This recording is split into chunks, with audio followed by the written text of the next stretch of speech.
Tudo bem? Hoje a questão é sobre filosofia contemporânea. E uma questão muito simpática, porque vai fazer a pergunta de filosofia partindo de um texto do Tolstói. Muito interessante, então vamos lá. Em A Morte de Ivan Ilitch, Tolstói descreve com detalhes repulsivos o terror de encarar a morte iminente. Ilitch adoece depois de um pequeno acidente e logo compreende que se encaminha para o fim de modo impossível de parar. Aí é com uma citaçãozinha do Tolstói. Nas profundezas de seu coração, ele sabia estar morrendo, mas em vez de se acostumar com a ideia, simplesmente não o fazia e não conseguia compreendê-la. E aí vem a questão.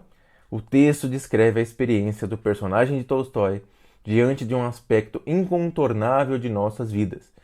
Esse aspecto foi um tema central na tradição filosófica, e aí ele quer saber qual é a tradição filosófica.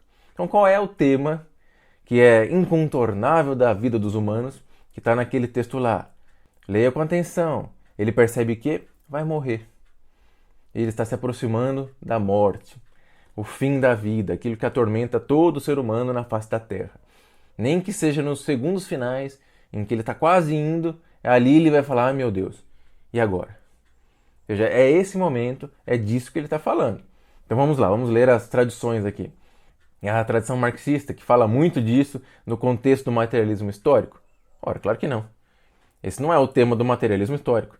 A ideia de que a revolução é necessária porque a estrutura ela nos leva a um determinado modo de pensar e de agir. Então não, o Marx não está pensando na morte, nesse caráter que se apresenta para o ser humano, aquela angústia que o sujeito experimenta.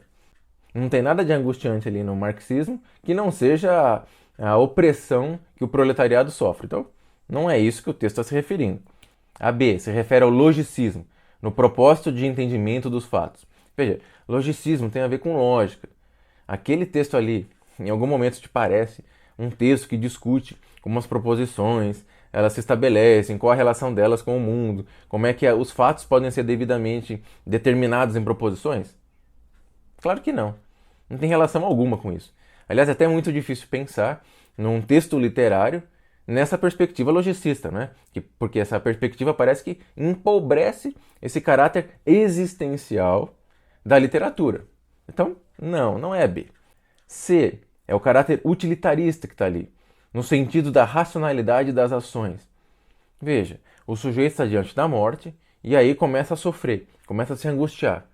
Se o ponto ali fosse chamar a atenção para a racionalidade das ações, talvez o sujeito não devesse se angustiar. Por quê? Porque ele fala, vou morrer, então acabou. Não tenho o que fazer, não posso fazer nada, eu simplesmente espero a hora chegar. Mas é assim que funciona a vida? Não é? A vida não é desse jeito. E o texto do Tolstói, que está tentando colocar no papel a complexidade do ser humano, também não é assim. Então ele não está falando que a racionalidade das ações está ali, não é isso. Esse não é o ponto, então não é assim.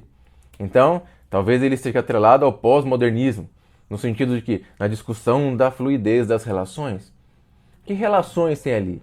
A única relação presente naquele texto é do sujeito que vai morrer com ele mesmo.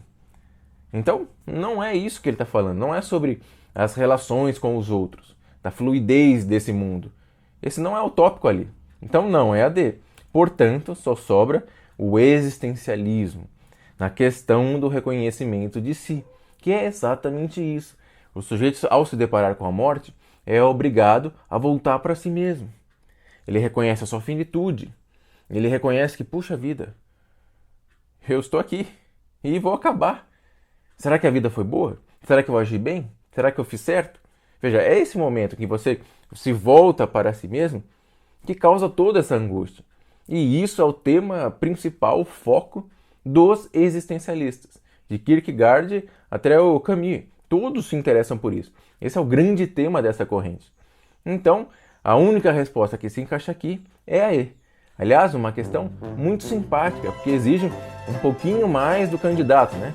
Exige que ele leia, que ele entenda, que interprete, e aí sim faça uma relação com a história da filosofia. Tranquilo, não é? Se você ler com atenção, você chega lá. Então, semana que vem a gente fala de uma nova questão do Enem. Até lá!